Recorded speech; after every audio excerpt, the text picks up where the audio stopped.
The wrench slipped from his hand and hit the concrete floor, and Roy Kessler laughed like it was the funniest thing he'd heard all week. "That's why you're still turning bolts in a garage your daddy built," he said, "instead of somewhere that matters." Deshaun Carter picked the wrench up slow, wiped it on his coveralls, said nothing. 20 feet away, an old man's truck sat dead on the shoulder outside the shop, hazards blinking in the dusk, and Deshaun was already walking toward it before Kessler finished talking. Something was about to happen in this town that nobody standing in that lot could have predicted, and it started with a stranger nobody bothered to notice.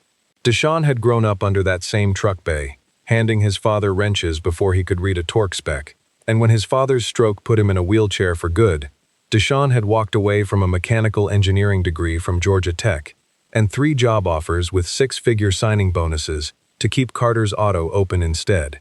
He never told anyone in town about the degree. His mother, Miss Vera, kept his diploma in a drawer under the register, and she was the only person who still called him Dr. Carter, just to see him roll his eyes.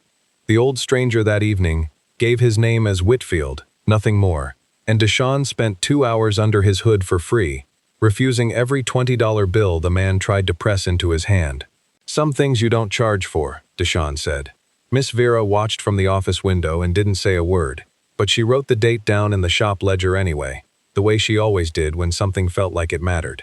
Kessler owned the dealership across town, Glass and Chrome, a place that sold trucks Deshaun's customers could never afford new. He'd been trying to run Carter's Auto out of business for 2 years, and the humiliation came in stages.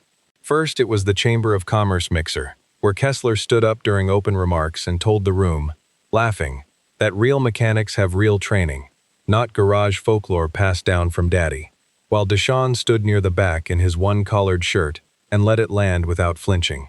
Then came the inspectors, 4 of them in 1 week, sent on an anonymous complaint that turned out to be nothing, costing Deshaun 3 days of lost business and a stack of paperwork a foot high.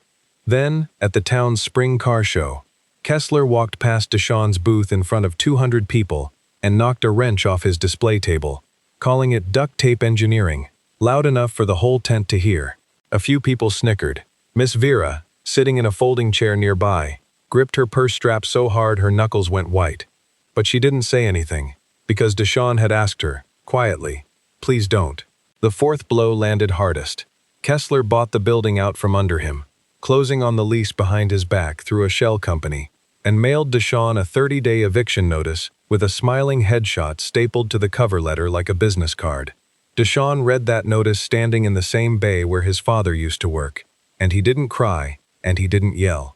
He just folded the letter once, put it in his back pocket, and went back to the truck he was working on, hands steady, jaw tight enough to ache. Somebody watching from outside the shop that day would have sworn nothing was wrong at all.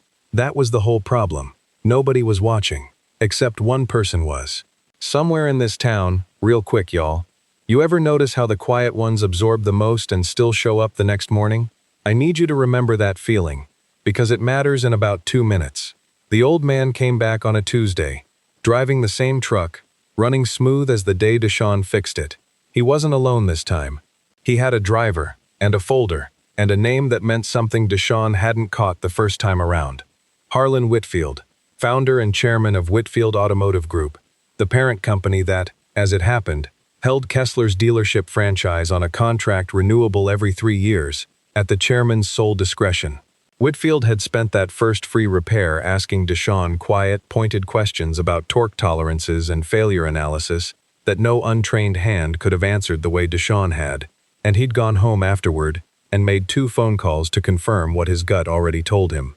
He walked into the Chamber's spring gala that evening, Deshaun's diploma photocopy in one hand and a dashcam clip from the car show pulled off a vendor's security feed in the other, and he asked, in a voice that filled the room without needing to be raised, "Which one of you is Roy Kessler?" Kessler stood up smiling, expecting a handshake from a man he clearly recognized and clearly wanted to impress. Whitfield didn't offer one. He held up the diploma copy first.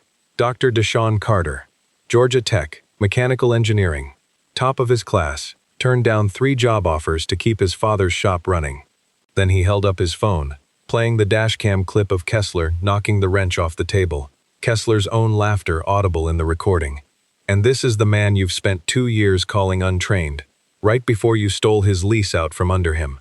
The room went dead silent.